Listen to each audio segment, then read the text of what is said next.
ദൈവത്തിൻ്റെ പരിശുദ്ധമായ നാമത്തിന് സ്തോത്രം ചെയ്യുകയും സ്തുതിക്കുകയും ചെയ്യുന്നു. കർത്താവിൽ പ്രിയരെ, സന്തോഷത്തോടെ വീണ്ടും നമ്മൾ ഒരുമിച്ച് ദൈവവചന കേൾവിക്ക് ഒരുങ്ങുകയാണല്ലോ. നിങ്ങൾക്കെല്ലാവർക്കും എൻ്റെ വിനീതമായ സ്നേഹവന്ദനങ്ങൾ. കർത്താവിൻ രക്ഷിതാവുമായിരിക്കുന്ന മഹാദൈവത്തിന് നന്ദിയോടെ സ്തോത്രവും സ്തുതിയും മഹത്വവും പുകഴ്ചയും കരയറ്റുന്നു. എല്ലാ ദിവസവും നമുക്ക് വേണ്ട ദൈവാലോചനകളെ തന്ന് നമ്മെ ശക്തീകരിപ്പാൻ നമ്മുടെ ദൈവം പ്രാപ്തനായിരിക്കയാൽ പ്രാപ്തനായ ദൈവത്തെ സ്തുതിയും സ്തോത്രവും കൊണ്ട് മഹത്വം കരയറ്റിക്കൊണ്ട് ഇന്ന് നമുക്ക് ചിന്തിക്കാനുള്ള വേദഭാഗത്തേക്ക് കടക്കുകയാണ്. കർത്താവ് നമ്മോട് സംസാരിക്കട്ടെ എന്നുള്ള പ്രതീക്ഷയോടെ ഗലാത്യ ലേഖനം 6-ാം അധ്യായം 1-ാം വാക്യം ഞാൻ നിങ്ങളെ വായിച്ചു കേൾപ്പിക്കാം. ഗലാത്യ ലേഖനം 6-ാം അധ്യായം 1-ാം വാക്യം: സഹോദരന്മാരെ, ഒരു മനുഷ്യൻ വല്ല തെറ്റിലും അകപ്പെട്ടു പോയെങ്കിൽ ആത്മീകരായ നിങ്ങൾ അങ്ങനെയുള്ളവനെ സൗമ്യതയുടെ ആത്മാവിൽ യഥാസ്ഥാനപ്പെടുത്തുവിൻ. നീയും പരീക്ഷയിൽ അകപ്പെടാതിരിപ്പാൻ സൂക്ഷിച്ചുകൊള്ളുക. സഹോദരന്മാരെ, ഒരു മനുഷ്യൻ വല്ല തെറ്റിലും അകപ്പെട്ടാൽ ആത്മീകരായ നിങ്ങൾ പൗലോസ് അപ്പോസ്തലൻ ഗലാത്യർക്ക് ഈ ലേഖനം എഴുതുമ്പോൾ, ഗലാത്യ ലേഖനം ഒരു തർജ്ജന ലേഖനമാണ്. തർജ്ജന ലേഖനം എന്നുദ്ദേശിച്ചത് ശാസനയുടെ രൂപത്തിൽ തെറ്റുകൾ തിരുത്താൻ വേണ്ടി ഈ സഭയെ ലക്ഷ്യമാക്കി എഴുതുന്ന ലേഖനമാണ്. അതിന് കാരണം പിന്നാമ്പുറത്ത് പല വിഷയങ്ങളുണ്ട്. അതും ഈ അല്പസമയ ചിന്തയിൽ വിശദീകരിക്കാൻ ആഗ്രഹിക്കുന്നില്ല. ഓരോരോ കാര്യങ്ങൾ ഓരോ അധ്യായത്തിലും അവരെ ഗുണീകരിച്ച് ശാസിച്ച് നേരാമണ്ണമാക്കി തീർക്കാൻ വേണ്ടിയിട്ട് തെറ്റിദ്ധാരണകളെ മാറ്റി ദൈവത്തിൻ്റെ കാഴ്ചപ്പാടിലേക്ക് ഗലാത്യ സഭകളെ കൊണ്ടുവരുവാൻ പരിശുദ്ധാത്മ നിയോഗിതനായി പൗലോസ് എഴുതുകയാണല്ലോ ഗലാത്യ ലേഖനം. അവസാന അധ്യായത്തിലേക്ക് എത്തുന്നു. 6-ാം അധ്യായം. 6-ാം അധ്യായത്തിലേക്ക് എത്തുമ്പോൾ ശുഭപ്രതീക്ഷയോടെയാണ് ഈ അധ്യായത്തിലേക്ക് കിടക്കുന്നത് തന്നെ. അതാണല്ലോ നമ്മൾ വായിച്ചത്. പൗലോസിൻ്റെ ഒരു പ്രത്യേകത ഇതാണ്: എത്ര തകർന്നാലും, എത്ര ഉടഞ്ഞു കിടന്നാലും, എത്ര സ്ഥാനം തെറ്റിക്കിടന്നാലും ഉപദേശങ്ങൾ കൊടുക്കുമ്പോൾ പൗലോസ് വലിയ പ്രത്യാശയിലാണ്. എബ്രായ ലേഖനം എഴുതുമ്പോൾ പറയുന്നുണ്ട്, ഞങ്ങൾ ഇങ്ങനെയൊക്കെ പറയുന്നെങ്കിലും നിങ്ങളെക്കുറിച്ച് ശുഭമേറിയതും രക്ഷയ്ക്കുതകുന്നതുമാണ് വിശ്വസിക്കുന്നത് എന്ന് പറഞ്ഞാൽ എബ്രായ ലേഖനം ഇതിനേക്കാൾ കട്ടിയുള്ള തർജ്ജനമാണ്. പക്ഷെ അവിടെ പൗലോസ് പറയുന്നു, ഒരിക്കലും നന്നാവില്ലെന്ന് എനിക്കറിയാം, എങ്കിലും എനിക്ക് പറയേണ്ടത് പറയാതിരിക്കാൻ പറ്റില്ലല്ലോ എന്നൊരാശയത്തിലല്ല പൗലോസ് പറയുന്നത്. നമ്മളീ പലരും അങ്ങനെ പറഞ്ഞുകൊണ്ടാണ് ഉപദേശിക്കുന്നത്. നീ അതൊന്നും നന്നാവൂലടാ, പിന്നെ ഞാൻ പറഞ്ഞെന്നേ ഉള്ളൂ. അങ്ങനെ പറഞ്ഞുകൊണ്ട് എന്ത് ഗുണം? പിന്നെ എന്തിനങ്ങനെ പറയുന്നത്? വഴക്കും ഉടക്കും ഉണ്ടാക്കാന്നല്ലേ ഉള്ളൂ. പൗലോസ് പറയേണ്ടതൊക്കെ പറയും. തെറ്റാന്ന് പറയും. നീ പോകുന്ന വഴി ശരിയല്ലെന്ന് പറയും. ഇതല്ല കറക്റ്റ് കാര്യം എന്ന് പറയും. നിങ്ങൾ ഒത്തിരി അധപ്പതിച്ചിരിക്കുന്നു എന്ന് പറയും. പക്ഷെ ഇത് പറയുമ്പോഴും അദ്ദേഹത്തിൻ്റെ ഉള്ളത്തിൻ്റെ ഉള്ളിലെ വിശ്വാസം ഇങ്ങനെയൊക്കെയാണ് പറയുന്നതെങ്കിലും നിങ്ങൾ നന്നാവും, നിങ്ങൾക്ക് നല്ല കാലം വരും, നിങ്ങൾ രക്ഷപ്പെടും, നിങ്ങൾ രക്ഷയുടെ ആ മാധുര്യവും സന്തോഷവും അനുഭവിക്കുന്നവരാകും. ഈ വിശ്വാസത്തോടു കൂടെയാണ് ശാസിക്കുന്നത്. ഈ വിശ്വാസത്തോടു കൂടെയാണ് അവരെ തർജ്ജനം ചെയ്യുന്നത്.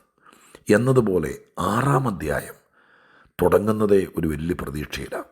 എന്താ പറയുന്നത്? ഒരു മനുഷ്യൻ വല്ല തെറ്റിലും അകപ്പെട്ടു പോകുന്ന മനുഷ്യർ ഈ ലോകത്തിലുണ്ട്. നിങ്ങളുടെ വീട്ടിലും കാണും. അകപ്പെട്ടു പോയി. ഇനിയിപ്പോൾ ആക്രി വിലയ്ക്ക് വിൽക്കാൻ പറ്റുമോ? നിങ്ങളുടെ ഉദരത്തിൽ പിറന്നൊരു കുഞ്ഞ് സ്വന്തം വിവേകത്തിലൂന്നി ചിലപ്പോൾ നമുക്ക് ശ്രദ്ധിക്കാൻ പറ്റിയില്ല. ശ്രദ്ധിക്കേണ്ട സമയത്ത് എല്ലാം കഴിഞ്ഞ് വലിയ പ്രശ്നത്തിലായി കഴിഞ്ഞപ്പോഴാണ് നമ്മൾ അറിഞ്ഞത്. നമ്മൾ വിചാരിച്ചു പാവം, ഞങ്ങളുടെ അമ്മച്ചിമാർ പറയുന്ന പോലെ പുഴുങ്ങിയ നെല്ലിന് വാ വിളിക്കാത്ത എന്ന് പറഞ്ഞാൽ അത്രയ്ക്ക് സൈലൻ്റായിട്ട് പൂച്ചയെപ്പോലെ പമ്മി നടന്ന കൊച്ച. എങ്ങനെയോ ഏതോ ഇത് അകപ്പെടുത്തുന്നൊരു ലോകമാണല്ലോ. കൊച്ചിൻ്റെ അഹങ്കാരം കൊണ്ടാണോ അതെയോ ഒന്നും നമുക്കറിയില്ല. എന്താണെങ്കിലും അകപ്പെടുത്തി നിങ്ങളുടെ ജീവിത പങ്കാളിയോ ആരുമാകട്ടെ, സഭയിലൊരു വിശ്വാസിയോ ആരുമാകട്ടെ, തെറ്റിൽ അകപ്പെട്ടു. തെറ്റെന്തുമാകട്ടെ, ആ തെറ്റിലകപ്പെട്ട് കഴിയുമ്പോൾ പൗലോസ് ഇവിടെ പ്രതീക്ഷിക്കുന്നത് ആരെയാണെന്നറിയാമോ?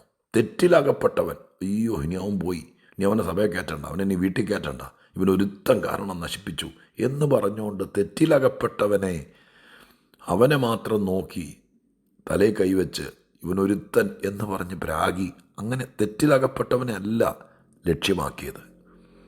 അടുത്ത വാചകത്തിൽ ഒരു മനുഷ്യൻ വല്ല തെറ്റിലും അകപ്പെട്ടാൽ ആത്മീകരായ നിങ്ങൾ, എൻ്റെ പ്രിയപ്പെട്ടവരെ, തെറ്റിലകപ്പെടുന്ന 1000 ആളുകൾ നമുക്ക് ചുറ്റും നമ്മളോട് ബന്ധപ്പെട്ടും നമ്മുടെ വീട്ടിലും നമ്മുടെ കൂട്ടായ്മയിലും ഒക്കെ ഉണ്ടായേക്കാം. അത് ഈ ലോക സഹജമാണ്. തെറ്റിലകപ്പെടുക, മനസാക്ഷി വഞ്ചിക്കാതെ ദൈവസന്നിധിയിൽ പറഞ്ഞാൽ തെറ്റിലകപ്പെടാതെ കറക്റ്റ് 100-ൽ 100 മാർക്കും മേടിച്ച് ഇതുവരെ എത്തിയ ആരുണ്ട്?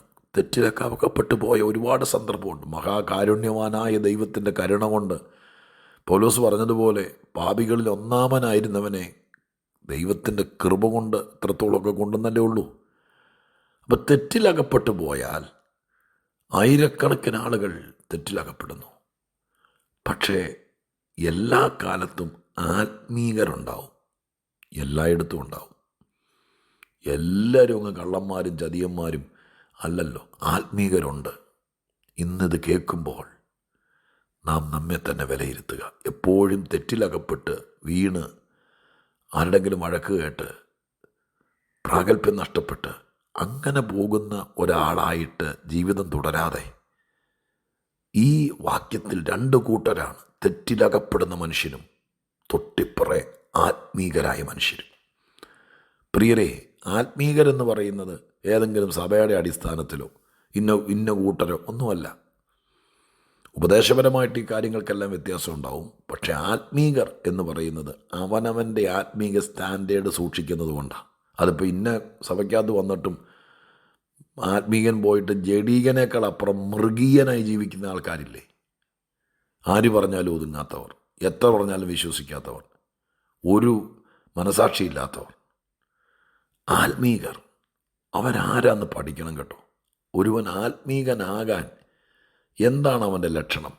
ആത്മീകനാകാൻ എന്താ ഗുണം? ഡോക്ടർ, എൻജിനീയർ, അല്ലെങ്കിൽ PhD കാരൻ, CA കാരൻ എന്നൊക്കെ പറയുന്നത് ചുമ്മാ ആയില്ലല്ലോ. നിങ്ങൾ CA കാരനാകാൻ, നിങ്ങൾ ഡോക്ടറാകാൻ നിങ്ങൾ എന്തോരം കാര്യങ്ങൾ ചെയ്തു. അങ്ങ് ചുമ്മാ അങ്ങ് ജനിച്ചാൽ ആത്മീകനാകുമെന്ന് പറഞ്ഞാൽ അങ്ങനെ പറഞ്ഞ് ഞങ്ങളെ പറ്റിക്കല്ലേ. ഡോക്ടറാകാനും എൻജിനീയറാകാനൊക്കെ നിങ്ങൾ ഒരുപാട് വില കൊടുത്തെങ്കിൽ ആത്മീകനാകാനും വില കൊടുക്കണം. ചുമ്മാ ഒത്താൽ പള്ളിയിൽ പോകുന്നവൻ ആത്മീകനാകും. വേദപുസ്തകം കൈകൊണ്ട് തൊടാതെ വല്ലപ്പോഴും ഒന്ന് ദുഃഖവെള്ളിയാഴ്ച മാത്രം വേദപുസ്തകം കയ്യിലെടുക്കുന്നവൻ ആത്മീകനാകും. ആത്മീകനാകാനും വില കൊടുക്കണം. പക്ഷെ ആത്മീകനായാലുള്ള ഗുണം ഞാൻ പറയാം. ആത്മീകനായാൽ നിങ്ങൾക്കൊരുപാട് കാര്യങ്ങൾ ഈ ലോകത്തിൽ, നിങ്ങളുടെ വീട്ടിൽ, നിങ്ങളുടെ കുടുംബ പശ്ചാത്തലത്തിൽ ചെയ്യാൻ പറ്റും. വേദപുസ്തകം ഉറപ്പ് തരുന്നു. ലോകജ്ഞാനികൾക്കും ബുദ്ധിമാന്മാർക്കും സമ്പന്നന്മാർക്കും അധികായന്മാർക്കും അധികാരികൾക്കും ചെയ്യാൻ പറ്റാത്ത പല കാര്യങ്ങളും ആത്മീകരായവർക്ക് ചെയ്യാൻ പറ്റുന്നു. അപ്പം എന്നെ കേൾക്കുന്ന സഹോദരങ്ങളെ, സഹോദരിമാരെ, തെറ്റിലകപ്പെട്ടവനെ ഇവിടെ ക്രൂശിക്കുന്നില്ല, ആത്മീകരെ ഉത്തരവാദിത്തപ്പെടുത്തുകയാണ്. ഇന്നത്തെ ആത്മീക ചിന്തയിൽ പരിശുദ്ധാത്മാവും അത് തന്നെ ചെയ്യുകയാണ്. എന്നെ കേൾക്കുന്ന നിങ്ങളോട് ചോദിക്കുന്നു, നിങ്ങളുടെ ഭർത്താവ് തെറ്റിലകപ്പെടുക, എന്നിട്ട് ആത്മീകരോട് പറഞ്ഞിരിക്കുന്നത് അവരെ യഥാസ്ഥാനപ്പെടുത്തുക എന്ന വാക്കാണ്. നിങ്ങൾക്കവരെ യഥാസ്ഥാനപ്പെടുത്താൻ കഴിയും. യഥാസ്ഥാനപ്പെടുത്തുക എന്ന വാക്ക് ബൈബിളിലെ ഒരു പ്രത്യേക വാക്കാണ്, അനുഗ്രഹിക്കപ്പെട്ട വാക്കാണ്. ആ വാക്കിന് കുറേ അർത്ഥങ്ങളുണ്ട്. വേദപുസ്തകത്തിൻ്റെ ഒറിജിനൽ ഭാഷയിൽ കാറ്റാർട്ടിസോ എന്ന് പറയുന്നൊരു വാക്കാണ്. ആ വാക്കിന് ഒരുപാട് അർത്ഥമുണ്ട്. KSRTC ബസ് സ്റ്റാൻഡിലൊക്കെ പണ്ട് ഇപ്പോഴും ഉണ്ടെന്ന് തോന്നുന്നു ഒരു വണ്ടിയുണ്ട്. അത് വർക്ക്ഷോപ്പ് വാൻ എന്നൊക്കെയാണ് എൻ്റെ മുമ്പിൽ എഴുതി വച്ചിരിക്കുന്നത്. ഇടിവണ്ടി എന്നൊക്കെ നാട്ടുകാർ വിളിക്കുമായിരുന്നു പണ്ട് എൻ്റെ ചെറുപ്പകാലത്ത്. ആ വണ്ടിയിൽ ആൾ കയറുന്നതല്ല. ആ വണ്ടിയുടെ പരിപാടി ഏതെങ്കിലും നല്ല സുന്ദരിയായ സൂപ്പർ ഫാസ്റ്റ് ഓടുന്നതിനിടയിൽ വഴിയിൽ വെച്ച് ബ്രേക്ക് ഡൗൺ ആയാൽ ഈ വണ്ടി വരും. ഈ വണ്ടി വന്നിട്ട് അത് ഓടിക്കാൻ പറ്റും. പറ്റിയില്ലെങ്കിൽ ഈ വണ്ടിയെ കെട്ടി വലിച്ച് ഗ്യാരേജിൽ കൊണ്ടുവരും. അപ്പോൾ റോട്ടിൽ പെട്ടുപോയ വണ്ടിയെ, ബ്രേക്ക് ഡൗൺ ആയ വണ്ടിയെ, അതിനെ കൊണ്ടുവന്ന് ഒരു മെക്കാനിക്കിൻ്റെ മുമ്പിൽ, ഒരു വർക്ക്ഷോപ്പിൽ കൊണ്ടെത്തിക്കുന്ന പണിയാണ് ഞാനീ പറഞ്ഞ. വലിയ ഭംഗിയൊന്നുമില്ല. ആ വണ്ടി വലിയ സുന്ദരിയായ വണ്ടിയൊന്നുമല്ല, കരിയും പറ്റി മുഷിഞ്ഞിരിക്കുന്ന വണ്ടിയാണ്. പക്ഷെ ആ വണ്ടിക്കുടെ പണി കെട്ടി വലിച്ച് നന്നാക്കുന്നവൻ്റെ അടുക്കൽ കൊണ്ടെത്തിക്കുക, ഗ്യാരേജിൽ കൊണ്ടെത്തിക്കുക. ഇത് തന്നെ ആത്മീകനും ചെയ്യാൻ പറ്റും. നമുക്കൊരുത്തനെ എവിടെയെങ്കിലും അകപ്പെട്ടു പോയാൽ അവനെ തമ്പുരാൻ്റെ മുമ്പിൽ ദൈവസഭയ്ക്കകത്ത് കൊണ്ടെത്തിക്കാൻ പറ്റും. നമ്മൾ നോക്കാത്തതുകൊണ്ടാണ്. അപ്പം ദൈവത്തിൻ്റെ പദ്ധതി, നിങ്ങൾ ആത്മീകരാകുക. നിങ്ങൾ ആത്മീകരാണോ എന്നെങ്ങനെ അറിയാം? അത് പറയുമ്പോൾ നിങ്ങൾക്ക് വിഷമമുണ്ടാവും. നിങ്ങൾ ഭയങ്കര തുള്ളുന്നത് കൊണ്ടും ഒച്ചപ്പാടുണ്ടാക്കുന്നതുകൊണ്ടും നിങ്ങൾ ആരോടും മിണ്ടാതെ എന്നും ഉപവാസം എന്ന് പറഞ്ഞ് ആരുടെയും കൂടെ ഇരുന്ന് കഴിക്കത്തുമില്ല, ഒരു കാര്യമോട്ട് ചെയ്യത്തില്ല, അങ്ങനെ നടക്കുന്നതുകൊണ്ടല്ല. തെറ്റിലകപ്പെട്ട നിങ്ങളുടെ പ്രിയപ്പെട്ടവനെ നിങ്ങൾക്ക് യഥാസ്ഥാനപ്പെടുത്താൻ പറ്റിയോ? പറ്റുമെന്ന് ബൈബിൾ പഠിപ്പിക്കുമ്പോൾ അത് നടക്കത്തില്ലെന്ന് എങ്ങനെ നിങ്ങൾക്ക് പറയാൻ പറ്റും? ആത്മീകൻ ഒരാകർഷണ വസ്തുവാണ്. ആത്മീകൻ്റെ കൂടെ ആൾ വരുമെന്ന്, ആത്മീകൻ പറഞ്ഞാൽ നടക്കുമെന്ന്, ആത്മീകൻ്റെ കൂടെ ദൈവം ഉണ്ടെന്ന്. ഞാനീ പറയുന്നത് കാത് തുറന്നല്ല, കണ്ണ് തുറന്ന് കേൾക്ക്. ആത്മീകനായാൽ നിങ്ങളുടെ കൊച്ചുങ്ങളെ നിങ്ങൾക്ക് അകപ്പെട്ടിടത്തു നിന്ന് തിരിച്ചു പിടിക്കാൻ പറ്റും. നിങ്ങളുടെ പ്രിയപ്പെട്ടവനെ കുറ്റം പറയാതെ നിങ്ങൾ ആത്മീകരാകുക. ആത്മീകരായാൽ യഥാസ്ഥാനപ്പെടുത്താൻ പറ്റും. ഒരു വലിയ ദൗത്യം നമുക്കുണ്ട്. ആത്മീകരാകാൻ പറ്റുമോ? വീണ്ടും വീണ്ടും ഞാൻ ചോദിക്കുന്നു. കുറേ കൂടി അങ്ങ് ഉപവസിക്കാൻ പറ്റുമെന്നല്ല. ഒരു 100 ഞങ്ങൾക്ക് ഇങ്ങനെ ഒരു പ്രശ്നമുണ്ട്, എൻ്റെ കൊച്ചിങ്ങനെ പോയി, എൻ്റെ കെട്ടിയോൻ ഇങ്ങനെ പോയി, എൻ്റെ ഭാര്യ അങ്ങനെയായി എന്ന് പറയുന്നതിൽ തെറ്റില്ല, പറയുകയോ പ്രാർത്ഥിക്കുകയൊക്കെ ചെയ്യും. പക്ഷെ നിങ്ങൾക്ക് ആത്മീകനാകാൻ പറ്റുമോ? ആത്മീകയാകാൻ പറ്റുമോ? ഈ വാക്കൊരു ചലഞ്ചായിട്ട് എടുക്കാൻ പറ്റുമോ? നിങ്ങൾ ദൈവമായിട്ട് നിരന്തര സമ്പർക്കത്തിലെത്താൻ പറ്റുമോ? അവരാണ് ആത്മീകർ. അവർക്ക് പറ്റും ഇവിടെ ചിലരെ മടക്കി വരുത്താൻ, ചിലരെ നേരെയാക്കാൻ, ചിലർ വശീകരിച്ച് വക്രിച്ച് കൊണ്ടുപോയ ചിലരെ തിരിച്ചു പിടിക്കാൻ, വലയ്ക്കകത്ത് കുടുക്കിക്കളഞ്ഞ പിള്ളേരെ തിരിച്ച് ദൈവ പൈതലാക്കി കൊണ്ടുവരാൻ. ആത്മീകരാകുക. ചുമ്മാ ഞാനൊരു വാക്കുപയോഗിക്കുക, തെറ്റിദ്ധരിച്ചാലും വേണ്ടില്ല. വെറുതെ ബളബള പറഞ്ഞ് സമയം കളഞ്ഞ് വെറുതെ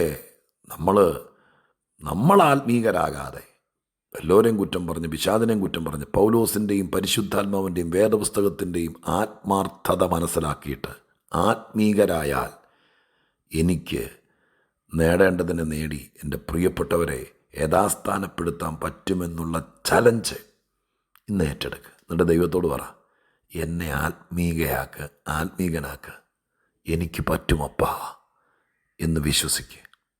ഇനി ഞാൻ പ്രാർത്ഥിക്കാം. പരിശുദ്ധ ദൈവമേ, ഞങ്ങളുടെ സ്വർഗീയ പിതാവേ, എന്നെയും ഇത് കേൾക്കുന്നവരെയും ആത്മീകരാക്കണേ. പരിശുദ്ധാത്മാവേ, അങ്ങനെയാണെങ്കിൽ ഒത്തിരി പേരെ ഞങ്ങൾക്ക് യഥാസ്ഥാനപ്പെടുത്താൻ പറ്റും.